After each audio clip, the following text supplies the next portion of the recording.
Vamos a hablar con la ayuda del Señor en esta ocasión acerca o bajo el tema claves de cómo enfrentar las amenazas. Claves para enfrentar las amenazas. Leemos los primeros 5 versículos del capítulo 20, segunda de Crónicas, versículo 1, dice: pasadas estas cosas, aconteció que los hijos de Moab y de Amón, y con ellos los amonitas, vinieron contra Josafat a la guerra. Y acudieron algunos y dieron aviso a Josafat diciendo: contra ti viene una gran multitud del otro lado del mar y de Siria, y aquí están en Hasezón Tamar, que es en Gadí. Entonces él tuvo temor, y Josafat humilló su rostro para consultar a Jehová, e hizo pregonar ayuno a todo Judá. Y se reunieron los de Judá para pedir socorro a Jehová, y también de todas las ciudades de Judá vinieron a pedir ayuda a Jehová. Entonces Josafat se puso en pie en la asamblea de Judá y de Jerusalén y en la casa de Jehová delante del atrio nuevo. Amado Padre, leemos tu palabra, Señor, con el propósito de que tú nos hables por medio de ella. Señor, tú nos has dado, dice la Biblia, armas poderosas en Dios para la destrucción de las fortalezas. Oramos, Señor, que a través de este pasaje de la Biblia, Señor, podamos conocer algunas de esas claves, esas armas, Señor, que nos llevan a la victoria como cristianos en medio de las amenazas que rodean nuestras vidas. Señor, háblanos por tu Espíritu Santo. Lo pedimos, Señor, en el nombre de Jesús, nuestro Señor. Amén y amén. Hermanos, cuando leemos el Evangelio de Mateo, especialmente el capítulo número 24, ustedes saben que el capítulo 24 de Mateo es un capítulo profético. Bueno, el capítulo 24 y 25. Si usted lo lee, por ejemplo, en el 25, habla de dos parábolas: la parábola de las 10 vírgenes y también la parábola de los talentos. Ambas parábolas están relacionadas con la profecía bíblica sobre Israel y sobre la iglesia. Pero en el capítulo 24, el Señor le da a los discípulos un vislumbre de lo que va a suceder en el tiempo final. Y estamos en ese tiempo final, hermanos. Estamos en ese tiempo profético del cual habló Jesús.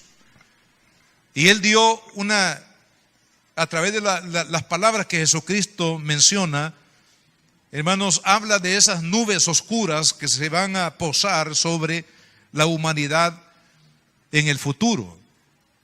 Habla de guerras, habla de terremotos, habla de enfermedades epidémicas o endémicas, habla, hermanos, de la persecución, de los peligros que vendrán sobre la iglesia del Señor. Habla también del auge de la inmoralidad, la pérdida de los valores, la pérdida del amor, que traerá como consecuencia, hermanos, el que la maldad sea multiplicada sobre la faz de la tierra. Es decir, que Jesús habló de esas amenazas, hermanos, que vendrían sobre la humanidad en el tiempo futuro, y estamos en ese tiempo ya. Imagínense, el Señor lo dijo hace 2000 años atrás, y estamos, hermanos, en ese tiempo de amenazas que azotan la vida de los seres humanos en todas partes del mundo. Ahora, aparte de lo que podríamos decir de este tipo de amenazas, que son como amenazas globales, que tienen que ver con toda la humanidad, también, hermanos, hay amenazas de manera particular, de manera familiar. A lo mejor usted está pasando alguna situación de crisis en su familia, en su matrimonio. A lo mejor hay luto en su corazón por la pérdida de un ser querido. A lo mejor usted ha recibido un diagnóstico reservado de un médico que le ha dicho: usted tiene los días contados de vida. O al menos le ha dicho: mire, usted, el problema suyo, tiene que acostumbrarse a ello porque ya es algo crónico que no tiene solución, que no tiene respuesta. Además de ello, hermanos, también amenazas que vienen muchas veces por la crisis, digamos, económica que viven las naciones hoy en día, hermano. Hay falta de empleo, hay falta de trabajo, hay pocos recursos y hay grandes compromisos que cubrir como familia, como padres, como madre, hermanos, dentro de los hogares. O probablemente los problemas estén relacionados con algunas amenazas que usted ha recibido externas de otras personas que a lo mejor quieren dañar su vida de una o de otra manera. Hermanos, ya sean amenazas de tipo personal, sean amenazas de tipo familiar o de tipo económicas en el trabajo, o sean amenazas globales como las que mencionó Cristo en este capítulo 24 de Mateo. Amado hermano, usted y yo estamos destinados para hacerle frente a todos esos desafíos. Estamos destinados a salir en victoria en medio de cada uno de esos desafíos. ¿Sabe por qué? Porque Dios está con nosotros. Porque usted y yo no estamos solos en este vaivén de la vida, sino que estamos, hermanos, firmes en el hecho de que si hemos abrazado a Cristo, si hemos abrazado la fe de Cristo, hermanos, tenemos los recursos, sobre todo el apoyo de Dios, para que podamos tener victoria ante las amenazas que nos rodean.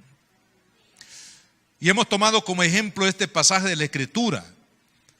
En primer lugar, hermanos, quiero que veamos cuál fue la reacción de este rey llamado Josafat ante la amenaza. Prácticamente era una confederación, una alianza de varias naciones. Se menciona a Moab, a Amón, a los amonitas. También se menciona en el versículo 2, se menciona a Siria y se menciona a otros ejércitos que se unieron. Fíjense, hermanos, cómo es el enemigo.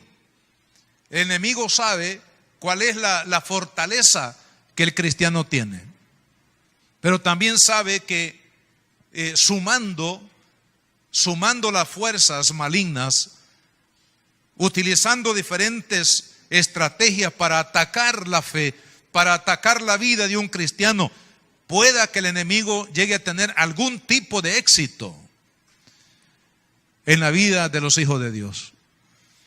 Y es por eso que vemos, hermanos, como una estrategia de guerra, en este caso, para poder debilitar a Josafat y al pueblo de Dios y poderlos vencer a través de esta alianza o unión de poderes militares para destruir a este pueblo, el pueblo de la promesa, el pueblo de la fe, el pueblo que glorifica a Dios, el pueblo que publica la voluntad de Dios, la verdad de Dios en las naciones. Y es por eso que el pueblo de Dios y los cristianos en lo particular, hermano, estamos siempre bajo amenaza del enemigo. ¿Sabe por qué? Porque usted y yo somos los que le hacemos daño al reino de las tinieblas.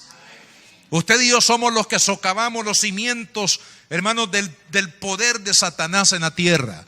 Usted y yo somos los que estamos avanzando, hermano, rompiendo esos planes diabólicos contra la humanidad. Y por eso el enemigo va a buscar el aliarse o el presentar, hermano, resistencia al pueblo de Dios, utilizando todo tipo de capacidad de armas espirituales contra la iglesia del Señor. Ahora, vemos que la reacción de Josafat, ¿cuál fue? Dice el versículo 3, entonces él tuvo temor. Si hay una cosa, hermano, que usted y yo no debemos de permitir que se asiente en nuestro corazón o que tome lugar en nuestro corazón, es el temor. Porque el temor, hermano, paraliza nuestro accionar de fe. El temor puede destruir incluso la fe. Cuando el temor se apodera de nuestra mente, de nuestros sentimientos y de nuestra voluntad, que son facultades que Dios nos ha dado para poder, hermanos, actuar, definitivamente desde ya lo llevamos de perder.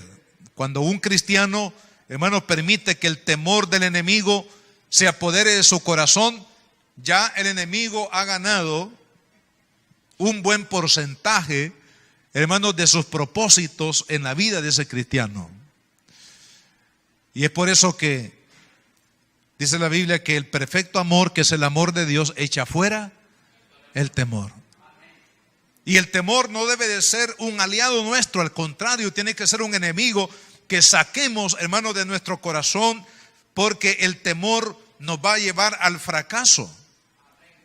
Entonces, el temor en el corazón de Josafat, hermano, fue como un elemento negativo que puso en riesgo no solamente la vida del rey, sino también la vida de todo el pueblo de Dios.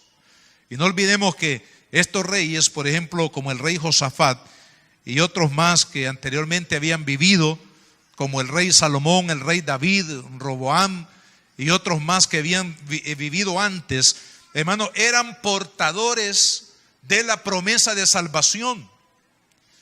Porque Dios le dijo a Abraham: en tu simiente serán benditas todas las familias de la tierra. ¿Y cómo trajo esa simiente, hermanos, a través de los siglos hasta el tiempo actual, hasta el tiempo de Jesús? Fue a través de los reyes de Israel, y Josafat era parte de ello. Entonces vea usted cómo el enemigo, hermanos, quiere afectar, quiere destruir el plan de Dios sobre su vida. Usted está viviendo bajo el plan de Dios desde el momento que entregó su vida a Cristo, desde el momento que creyó en Él y entregó su vida a Cristo. Ahora usted está viviendo bajo el plan de Dios, pero ese plan de Dios, que es un plan de bien, es un plan de bendición, es un plan, hermanos, de misericordia, de gracia, es un plan de victoria. Hermanos, el enemigo va a tratar de arrebatárselo. Y sabe, va a utilizar, como sucedió acá, el arma del temor. ¿Sabe cuál es el propósito del enemigo? Al unir a todos estos pueblos, el pueblo de Moab, de Amón, al pueblo sirio y otros más, era tratar de que este pueblo se rindiera al ver la multitud, hermanos, de soldados que estaban alrededor de ellos.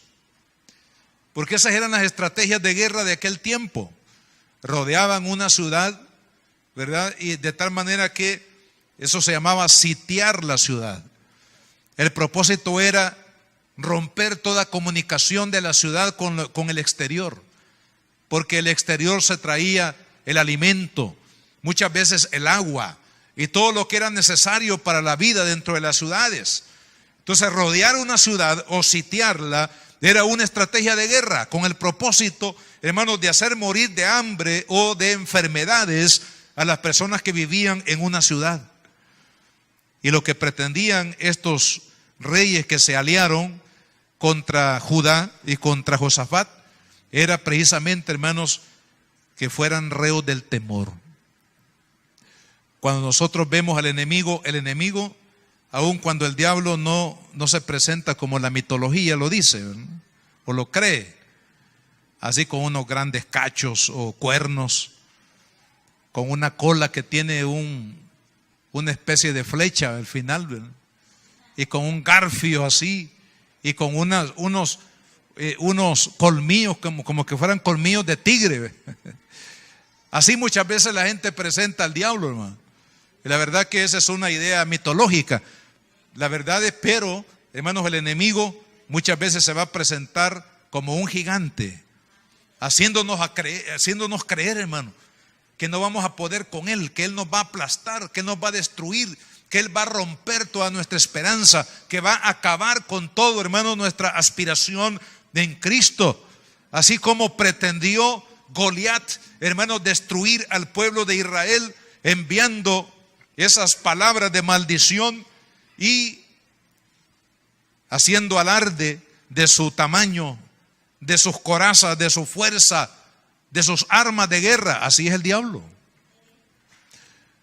Y como dice la hermana, se presenta muchas veces como ángel de luz.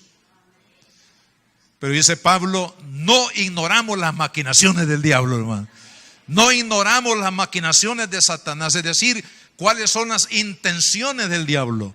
Porque la Biblia es clara al decir, amado hermano, que el ladrón, refiriéndose a Satanás, dice, no ha venido sino para robar, para matar y para destruir. Pero Cristo, hermanos, ha venido para que tengamos vida y vida en abundancia. Entonces siempre, amado hermano, Cristo siempre tiene mayor prerrogativa para usted y para mí. Pero el temor es real. Y eso es precisamente lo que no debemos nosotros permitir en nuestro corazón. Porque el temor es como una cabeza de playa en el corazón de un cristiano, hermano, para destruirlo definitivamente con todas las mentiras y los engaños que el enemigo trae a nuestra vida. No permitamos el temor en nuestro corazón, hermano. Si a usted le dan una mala noticia, si por ahí le vienen, como sucedió acá, hermano, con nuevas que no eran tan buenas, sino de peligro, de ataque, de muerte, de enfermedad o de cualquier otra naturaleza, usted no permita que el temor se invada su corazón, sino usted y yo creamos en el poder de Dios. Creamos en aquel que nos llamó, en aquel que nos dio una palabra, hermanos, de esperanza, una palabra de fe. Aquel que dijo, yo estoy con vosotros todos los días hasta el fin del mundo. Como dijo también el apóstol Pablo, todo lo puedo en Cristo que me fortalece, gloria a Dios. Y es ahí donde usted y yo nos vamos a plantar para no permitir, hermano, que el temor nos gane ventaja en nuestra vida y nos lleve precisamente a la derrota en nuestra vida espiritual. Usted y yo tenemos que aprender a ver con los ojos de la fe, no ver con los ojos físicos. Usted puede ver con los ojos físicos una realidad que se llama la realidad material, la realidad humana. Pero hay otra realidad que se llama la realidad del espíritu. Hermanos, cuando vemos con los ojos materiales o físicos y creemos todo lo que ven nuestros ojos, nos vamos a desanimar. Y eso es lo que pretendía Satanás acá, desanimar a Josafat y a todo el pueblo, haciendo alarde con miles de soldados que estaban alrededor de ellos para asustarlos y para que ellos se rindieran. Pero usted y yo, amado hermano, no somos de los que volvemos atrás, amén. No somos de los que nos rendimos, sino los que vamos adelante en el nombre de Jesús. ¿Por qué? Porque no estamos viendo únicamente lo que ven nuestros ojos físicos, sino estamos viendo las promesas de Cristo, amén. Las promesas que Él ha declarado en su palabra para usted y para mí. Así que una de las cosas de las que debemos de guardarnos, hermanos, es de permitir que el temor haga nido en nuestros corazones o en nuestro espíritu. Ahora, veamos entonces cuáles son las otras claves. Primero, no permitir el temor. El temor no va con los hijos de Dios. Más bien, la confianza en Dios va con los hijos de Dios. El temor no va con nosotros. Segundo, hermanos, dice que Él se humilló. Versículo 3, la segunda frase, y Josafat humilló su rostro delante de Dios.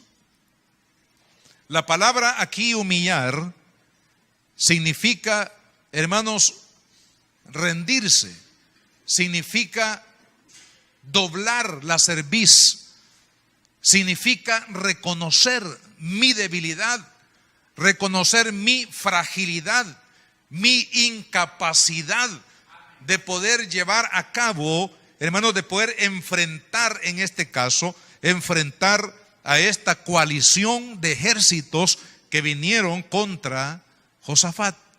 Hermanos, qué importante es esto, porque definitivamente la humillación nos habla de que estamos reconociendo lo que somos en realidad. Pero también nos ayuda, en segundo lugar, a reconocer quién es Dios. Reconocer el poder de Dios, la grandeza de Dios. Reconocer los recursos inagotables, hermanos, que están en Dios a nuestro favor. Pero ¿sabe cómo opera Dios? Dice la Biblia que Dios se glorifica en la debilidad. En su debilidad es donde Dios se glorifica, hermano. El fuerte se glorifica en su fuerza. El grande se glorifica en lo que cree su grandeza. Pero el Hijo de Dios se glorifica en su debilidad, porque cuando somos débiles es cuando somos fuertes, dice la Biblia. Entonces, amado hermano, la humillación es importante porque estamos reconociendo nuestra incapacidad, pero al mismo tiempo estamos dándole lugar al poder de Dios que actúe a favor de nuestras vidas. Y eso es lo maravilloso, hermano. Diríamos que esto es como que nosotros nos colocamos en la posición de ser únicamente un instrumento. Por ejemplo, este instrumento acá, tenemos una guitarra, tenemos una batería, tenemos un piano. El instrumento en sí, imagínese usted cuando no toca el pianista, por ejemplo, ahí está. El instrumento es algo inerte, ¿verdad? Que no tiene voluntad en sí misma. Es un aparato, es un instrumento que no tiene ningún valor si no hay alguien que lo ejecute, si no hay alguien que lo pueda tocar y sacar melodías dulces y de bendición, hermano, a través de su habilidad, a través de su talento. Entonces lo mismo en el caso nuestro, amado hermano, nuestra vida en sí, dice la Biblia, separado de mí, dijo Cristo, nada podemos hacer, amén. Es decir, que hay una inutilidad tan grande, hermano, en nuestra vida. No somos capaces de nada. El único capaz de algo poderoso es Dios en nuestra vida. Nosotros solamente somos como instrumento. Somos como vasos. Como dijo Pablo, vasos de barro. Porque en aquel tiempo, hermanos, no habían vasos de vidrio como los elegantes que en los que usted toma hoy su cafecito, su refresco. No digamos si hablamos de tazas de porcelana fina, como la porcelana, una porcelana que la fabricaban en China hace un tiempo atrás, que se conocía como la porcelana china, que era un proceso, hermanos, tan especial en lo que se fabricaban esas vasijas, esos instrumentos que eran de gran valor. Otros eran de oro, de plata. Pero Pablo dice, refiriéndose a los cristianos, dice él, somos vasos de barro, gloria a Dios. Y en los vasos de barro, dice, la excelencia no es la del vaso, sino es del contenido, gloria a Dios. ¿Y sabe cuál es el contenido? El Espíritu Santo de Dios en nosotros. Entonces, cuando el Espíritu Santo, hermano, está obrando en mi vida, es ahí donde se libera el poder de Dios. Pero es necesario que antes que se libere el poder de Dios, hermano, a través de nuestra vida, nosotros lleguemos a humillarnos, a considerarnos, Señor, somos vasos de barro, como los que hacen allá en Hilo Vasco, Señor. Que si no los pintan y los decoran, nadie querría tomar absolutamente nada en esos vasos, hermano. Entonces está hablando de humillación, está hablando de poner los pies sobre la tierra, de quiénes realmente somos usted y yo, hermano. Hablando de la naturaleza humana, no somos más que barro. Si usted hace un ejercicio simple del nombre de Adán, que es el primer hombre sobre la faz de la tierra, ¿recuerdan? Dios le puso Adán. Si usted lee de al revés o de derecha a izquierda ese nombre, ¿cuál es el resultado? Adán, A-D-A-N. Si usted lo lee al revés, dice nada. Una operación muy sencilla, pero nos dice, amado hermano, cuál es nuestra naturaleza. Porque en esencia, el nombre de Adán significa tomado del polvo. O sea, eso es lo que significa, tomado del polvo. Y la mujer, de acuerdo a la revelación bíblica, fue tomada de la costilla o de un hueso del hombre, de Adán en este caso.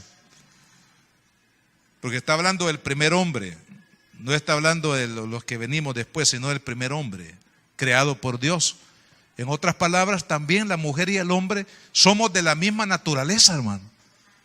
Somos polvo de la tierra. Entonces cuando, vea qué importante, hermano, cuando Josafat se humilló, él estaba definitivamente poniendo las bases espirituales para tener una contundente y sólida victoria contra los enemigos. ¿Por qué? Porque reconoció que no era nada.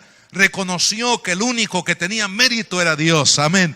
El único poderoso se llama Dios. El único grande se llama Dios. El único que tiene los recursos, hermano, para vencer al enemigo no soy yo, es Dios. El poder de Dios cuando obra en nuestras vidas. Y por eso, hermano, la segunda clave para la victoria, además de no permitir el temor, es precisamente la humillación. Reconozcamos que dice la Biblia, y lo vamos a leer para que usted no diga el hermano Galán se lo inventó. En el libro de los Salmos, en el Salmo 100, mire qué palabra más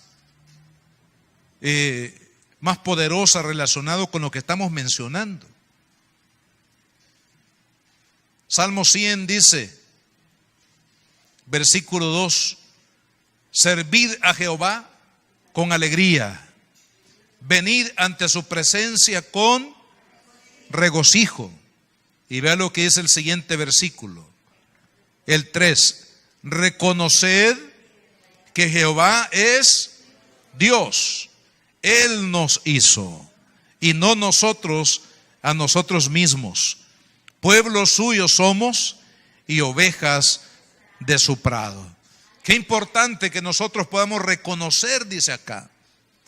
Decir que estemos de acuerdo que así es. La palabra reconocer significa estoy de acuerdo que así es. ¿El qué?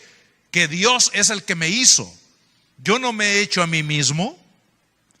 La teoría de la evolución dice que nosotros nos hemos hecho a nosotros mismos y por tanto tenemos un poder en nosotros mismos para ser grandes. Pero la Biblia dice lo contrario. No nos hicimos nosotros a nosotros mismos, sino que Dios nos hizo a nosotros. Y si Él nos hizo, hermanos, Él tiene definitivamente la licencia sobre nuestra vida. ¿Por qué? Porque Él es el creador. Así como los grandes inventores, ¿verdad? Tienen su patente, es decir, oficializan que ellos son los inventores de algo para que nadie le robe la fórmula o le robe el derecho de lo que han hecho, lo que han inventado. Amado hermano, Dios tiene la prerrogativa sobre la creación de la humanidad. ¿Por qué? Porque la Biblia dice que Él nos hizo y no nosotros a nosotros mismos. Entonces, qué importante tomar el lugar que corresponde, hermano.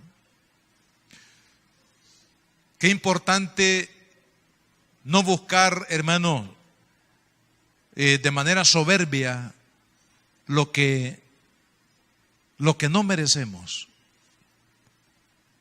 No permita que su corazón se llene de orgullo, de vanidad. Josafat tenía la prerrogativa de decir, bueno, yo soy el rey acá y a mí nadie me va a humillar y yo voy a salir a enfrentar a este ejército. ¿Sabe lo que hubiera pasado? Josafat hubiera tenido una tremenda derrota por una exhibición de soberbia tan grande, queriendo enfrentar en su capacidad, hermano, tan limitada a un ejército tan poderoso y tan grande. Pero él hizo lo correcto, espiritualmente hablando. Él se humilló. Hermano, qué importante que usted y yo nos humillemos y decimos, Señor, Yo reconozco que yo no puedo, Padre, con este problema, con esta amenaza, ¿verdad? Con esta situación en mi matrimonio, los hijos, enfermedad, hermanos, problemas externos que vienen a golpear nuestra vida. Usted dése por vencido, confíe en aquel que es poderoso para hacer la obra, que es Dios, hermano, en nosotros, la esperanza de gloria en nuestra vida. Pero es necesario que nosotros nos humillemos delante del Señor. Segunda clave, entonces, humillarnos. La tercera clave, orar. Dice el versículo 3, siguiendo la lectura, dice: se humilló su rostro para consultar a Jehová e hizo pregonar ¿el qué? Ayuno a toda Judá. O sea que puso, hermanos, a ayunar a todo el pueblo, sin distinción alguna. Aún los que tenían úlceras los puso a ayunar, hermano. Aún los que dicen: mire, yo no puedo ayunar porque fíjese que si no como me desmayo. Pero hermanos, cuando el ayuno viene del Señor, aunque tenga uno la enfermedad que tenga, resulta poderoso. Aún yo he tenido las noticias de algunos hermanos que se atrevieron a ayunar. No digo que esto pues tenga que ser así como una regla. Usted pídele al Señor dirección. Pero he tenido, hermanos, testimonios de hermanos que dicen: hermano, mire, yo no podía ayunar por esta y esta razón, por problemas de salud. Las pastillas que tomo son como 12 pastillas al día que yo tomo y yo no podía ayunar. Pero yo sentí en mi espíritu orar y ayunar por una situación que yo estaba pasando. Y le pedí a Dios que me confirmara y que me ayudara a poder ayunar por lo menos un día para buscar su presencia. ¿Y sabe lo que pasó, hermano?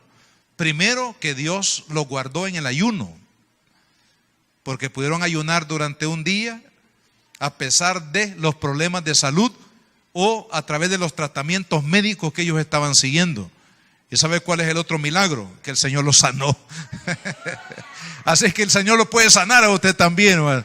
Él puede obrar ese milagro en el camino, hermano, cuando estamos obedeciendo la dirección del Espíritu Santo. Muchas veces el Espíritu Santo nos va a llamar a orar, nos va a llamar a que ayunemos.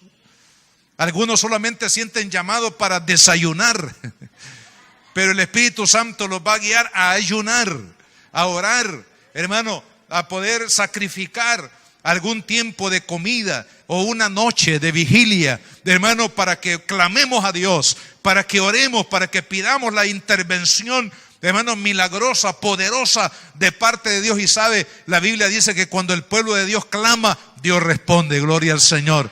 Clama a mí y yo te responderé y te mostraré cosas grandes y ocultas que tú no sabes. O sea que hay, hermano, respuestas de Dios que usted y yo no las vemos por ningún lado. Pero cuando clamamos, Dios las revela. Cuando clamamos, Dios lo hace realidad, hermano. Pues es importante, antes de ver la gloria de Dios, es necesario que obedezcamos la dirección del Espíritu Santo en materia de oración, en materia de comunión con el Señor. Dice la Biblia que con tremendas cosas Dios responderá a aquellos que le buscan. Gloria al Señor. Que dijo Cristo como una, hermano, como una clave de la oración, como un principio de la oración. Él dijo: todo aquel que pide, recibe. Todo aquel que busca, halla. Y todo aquel que llama, se le abrirá. Entonces, si usted pide a Dios, usted tiene la seguridad, porque es un principio espiritual, hermano, que el mismo Dios ha establecido, que aquel que pide va a recibir. ¿Por qué no ha recibido? Porque no ha pedido, hermano. Algunos dicen: ve, pero yo, Señor, he pedido al Señor y no me da. A lo mejor hemos pedido mal. Pero lo que la Biblia dice y lo que mi Señor dice es que si yo pido, voy a recibir. Entonces este pueblo, hermano, especialmente Josafat, después de que no permitió el temor en su corazón. Segundo, después de que se humilló reconociendo quién era y quién era Dios. Y tercero, amado hermano, clamó, oró al Señor, oró y ayunó por esa causa. Y fíjese lo que dice quiero que leamos un poquito más aquí de este pasaje. Mire cuál fue lo que él dijo, versículo 6. Dijo Jehová Dios, esta fue la oración: Jehová Dios de nuestros padres, ¿no eres tú Dios en los cielos y tienes dominio sobre todos los reinos de las naciones? ¿No está en tu mano tal fuerza y poder que no hay quien te resista? Dios nuestro, ¿no echaste tú los moradores de esta tierra delante de tu pueblo Israel y la diste a la descendencia de Abraham, tu amigo, para siempre? Y ellos han habitado en ella y te han edificado en ella santuario a tu nombre, diciendo: si mal viniere sobre nosotros, o espada de castigo, o pestilencia, o hambre, nos presentaremos delante de esta casa y delante de ti. Y a causa de nuestras tribulaciones, clamaremos a ti, y tú nos oirás y salvarás. Gloria al Señor. Ahora pues, he aquí los hijos de Amón y de Moab. Él está pidiendo que Dios intervenga. Está pidiendo la mediación de Dios, hermanos, sobre sus enemigos. Dice el versículo 10: ahora pues, he aquí los hijos de Amón y de Moab y los del monte de Seir, a cuya tierra no quisiste que pasase Israel cuando venía de la tierra de Egipto, sino que se apartase de ellos y no la destruyese. He aquí ellos nos dan el pago, viniendo a arrojarnos de la heredad que tú nos distes en posesión. Y oiga lo que dice: oh Dios nuestro, ¿no lo juzgarás tú? Porque en nosotros no hay fuerza contra tan grande multitud que viene contra nosotros. No sabemos qué hacer, y a ti volvemos nuestros ojos. Gloria a Dios. Hermano, qué oración más poderosa. Primero, reconociendo la grandeza de Dios. Segundo, reconociendo, hermanos, que Dios había prometido que si su pueblo oraba en el templo, se está refiriendo al templo, hermanos, que construyó Salomón. Y la promesa que Dios le hizo a Salomón, que su pueblo en diferentes circunstancias, y entre ellos la guerra, vinieran a clamar a ese lugar. Dios se había comprometido a oír y a responder el clamor del pueblo, hermano. Y apela a la misericordia de Dios para que Él intervenga en contra de sus enemigos. Hermano, ¿de qué tamaño tiene o qué tamaño tiene su enemigo? ¿Qué tamaño tiene la amenaza sobre su vida? ¿Qué tamaño tiene lo que le atemoriza? ¿Qué tamaño tiene, hermano, el problema, la circunstancia que usted enfrenta a veces, amado hermano, por no verlo con los ojos de Dios? Los problemas tan pequeños abaten nuestra vida y nos llevan a tomar decisiones que complican más nuestra vida, nuestro caso, en vez de resolverlo. Porque no estamos viendo con los ojos de la fe, porque no le estamos pidiendo ni confiando en Dios para que Él, hermano, intervenga y pelee la batalla por usted y por mí, sino que nosotros queremos pelear la batalla. Pero qué linda lección nos da Josafat cuando él dice: Señor, en nosotros no hay tal fuerza, por eso nos volvemos a ti. Hermano, qué lindo cuando usted y yo nos rendimos, cuando usted y yo nos damos cuenta que no podemos, cuando usted y yo, hermano, deponemos nuestras armas, deponemos nuestras actitudes, nuestras fuerzas, y le decimos: Señor, por eso acudo ante ti, porque sé que de otra manera no se puede resolver este problema. Eso es lo que Dios quiere, hermano, que usted y yo confiemos en Él, que clamemos a Él, que esperemos en la intervención de Dios sobre nuestra vida. La otra clave es la clave de creer a la palabra de Dios y a quienes el Señor pone para predicárnosla. Dice lo que dice el versículo 13. Toda Judá estaba en pie delante de Jehová con sus niños, sus mujeres y sus hijos. Y estaba ahí Jazaziel, hijo de Zacarías, hijo de Benaía, hijo de Jehiel, hijo de Matanías, levita, de los de Asaf, sobre el cual vino el Espíritu de Jehová en medio de la reunión. Versículo 15. ¿Y qué fue lo que dijo el Espíritu a través de este hombre llamado Jazaziel? Dijo: oíd Judá todo, y vosotros moradores de Jerusalén, y tú rey Josafat, Jehová os dice así. ¿Qué le dijo Dios? Número 1, no temáis, ni os amedrentéis delante de esta multitud tan grande. ¿Ha visto usted el pavo real, hermano? O el pavo en sí. El que tiene usted maiceando por ahí para otros días. Estos días que vienen. Fíjese que los pavos tienen una facultad de exhibir su plumaje y de aparentemente, hermano, su cuerpo se engrandece cuando tienen la habilidad de extender sus plumas. Parece que se ven más grandes, ¿ve? Parece que han crecido, pero la verdad es que nada más es un movimiento de las plumas y de las alas.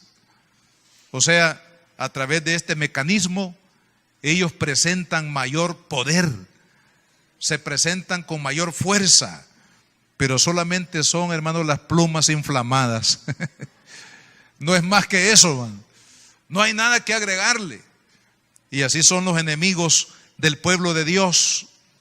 Dice: no se amedrenten sobre ellos, sobre esta gran multitud, porque sí era una multitud, amado hermano, pero para Dios eran como las hormigas, como gusanos.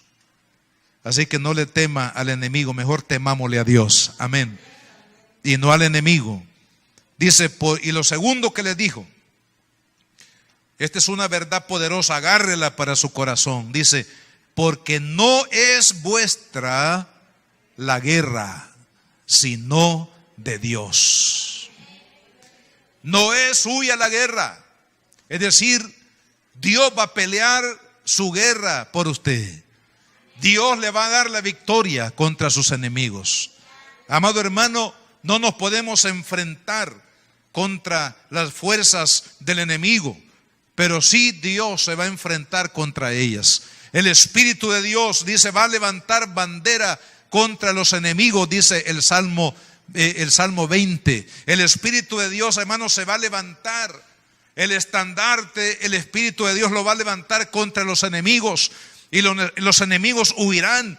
Amado hermano, la guerra no es suya, la guerra es de Dios. Gloria al Señor. Él va a pelear por usted. Pero ¿qué tenemos que hacer, amado hermano? Creerle a Dios, creerle a su palabra.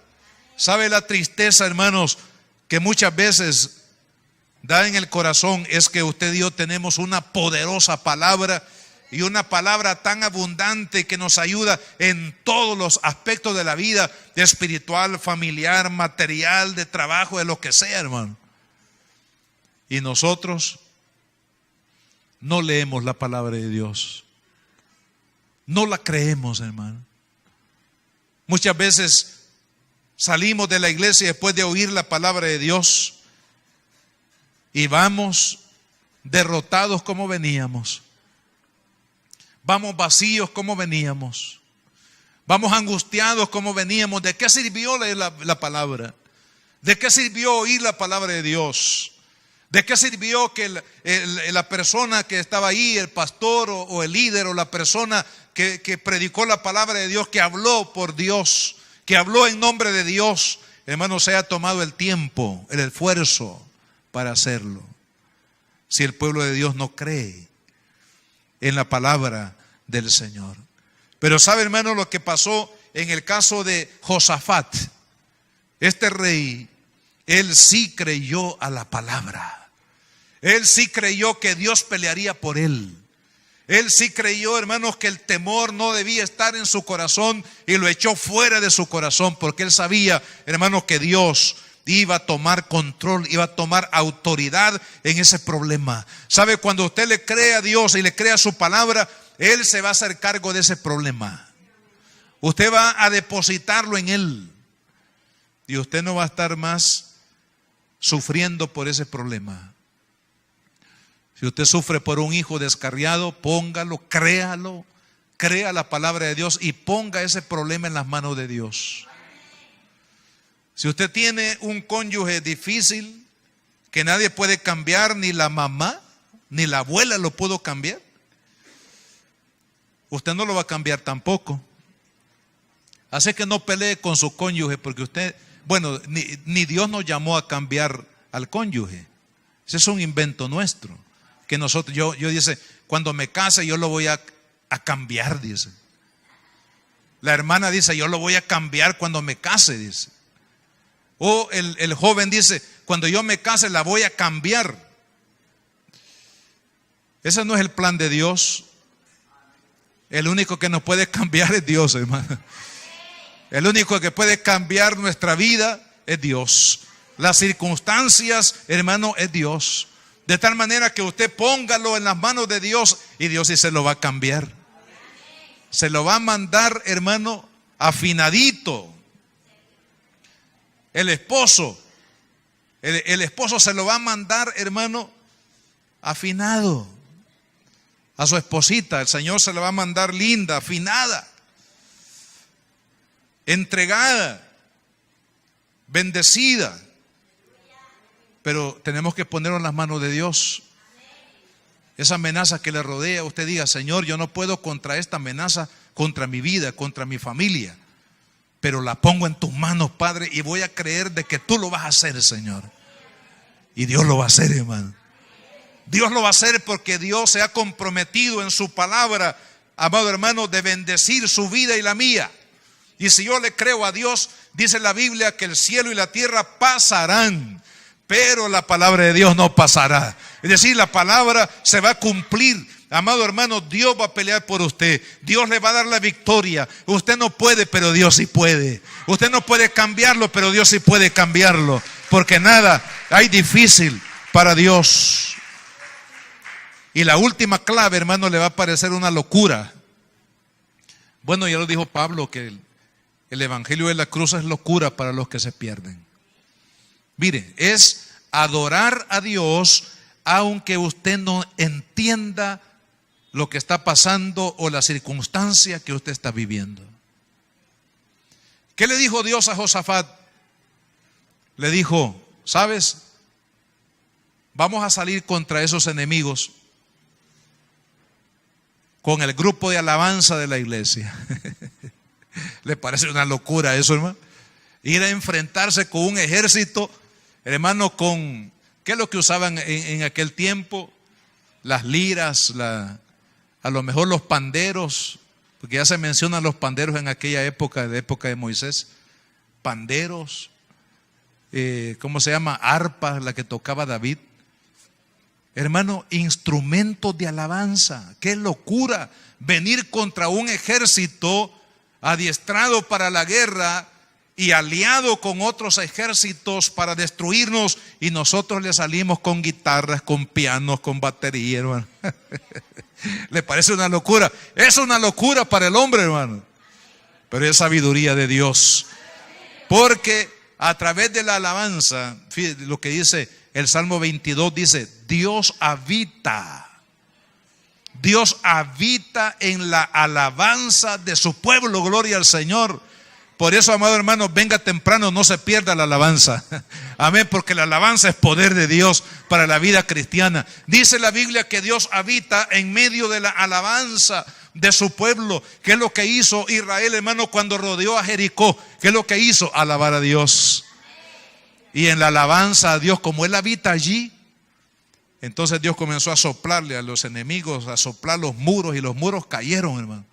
Porque si Dios habita en la alabanza y su pueblo le alaba, entonces Él se va a hacer cargo de todo aquello, amado hermano, que está siendo una amenaza contra su vida. Por eso dice aquel canto que hay que alabar al Señor en la prueba. ¿Se acuerdan? Alaba. No importa, alaba. Está llorando, alaba. En la prueba, alaba. ¿Por qué? Dice, porque en la alabanza Dios, hermano, se va a glorificar. Dios se va a glorificar. Así que si usted está enfrentando una amenaza, un problema en su vida cristiana, amado hermano, levántese, en vez de quejarse, alabe al Señor. Bendiga al Señor. Si usted tiene un esposo difícil, alabe al Señor. Eso lo va a cambiar, hermano. Si tú tienes una esposa difícil, alaba al Señor, porque Él va a hacer una obra maravillosa en el pueblo. Si usted tiene hijos, hermanos, que están descarriados, alabe al Señor y Dios se los va a traer. Si usted tiene problemas económicos, alabe al Señor. No se queje por los frijolitos, la sopa de frijoles, amado hermano. Anoche me comí unos frijolitos bien ricos, amado hermano. Qué lindo que uno pueda comer en paz, en bendición, aunque sean frijolitos. Alabe a Dios. Si hay alguien que le está calumniando, alabe a Dios, hermano. No se defienda, deje que Dios lo defienda a usted. Alabe el nombre del Señor. Bendiga el nombre del Señor. Cuando alabamos a Dios, amado hermano, Él se mueve en medio de la alabanza de su pueblo.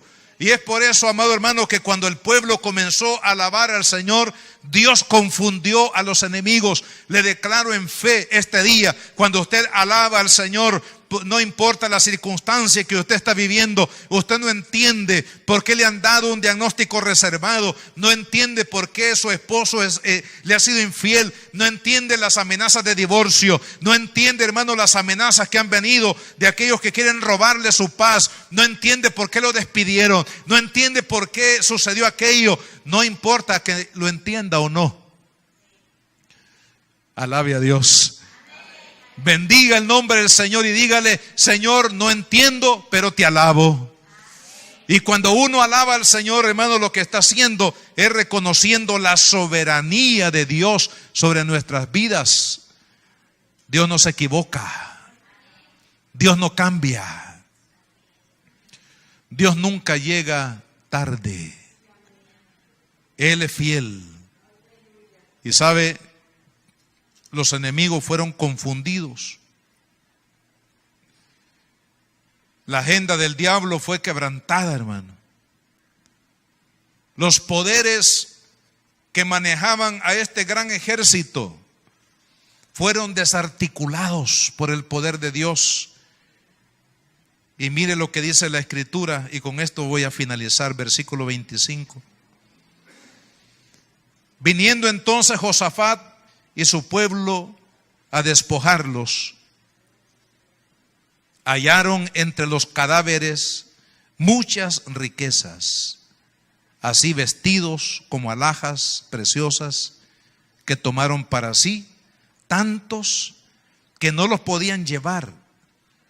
¿Cuántos días se tardaron para tomar el botín del enemigo? O sea, el botín era, hermano, las riquezas o las pertenencias que tenían los enemigos en las batallas. Dice, 3 días estuvieron recogiendo el botín porque era mucho.